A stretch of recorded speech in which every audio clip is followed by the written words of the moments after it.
qu'en fait, vous aimez l'Europe, vous voulez qu'elle continue, puisque vous ne l'écrivez pas.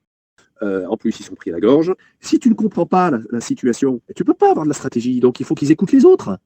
Je suis dégoûté, dégoûté, dégoûté. C'est tellement simple de faire quelque chose de pacifique, plutôt que d'aller bazarder des détritus, du lisier et tout. Non, ne fais pas ça, n'agresse personne. Mets des pancartes Frexit claires, lisibles, visibles de loin. Macron dehors, Frexit sans délai. À l'avant de l'engin, à l'arrière de l'engin, sur les côtés de l'engin, sur les panneaux des villes, tu écris Frexit.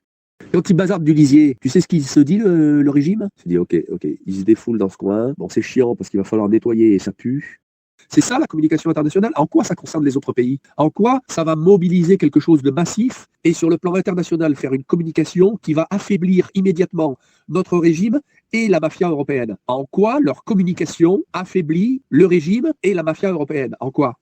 Parce que c'est la communication à l'international qui peut nous sauver. Après, on peut y adjoindre des actions fortes.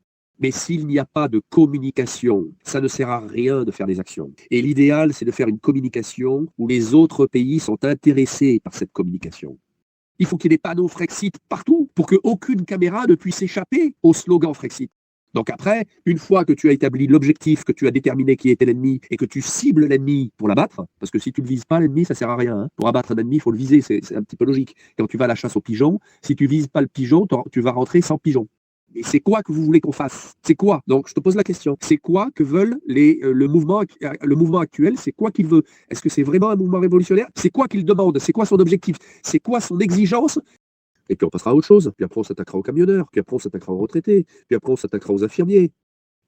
Mais si on n'a pas respecté le point numéro 1, c'est-à-dire établir une communication internationale, la même pour tous, qui s'attaque à l'ennemi, la convergence vers un seul point, parce que la convergence multiple, ça n'existe pas. Là, tu fais un vrai combat. Et là, tu affaiblis le régime, tu affaiblis la mafia immédiatement. Immédiatement, dans les 24 heures, ça fait le tour du monde. Voilà, il faut commencer par ça.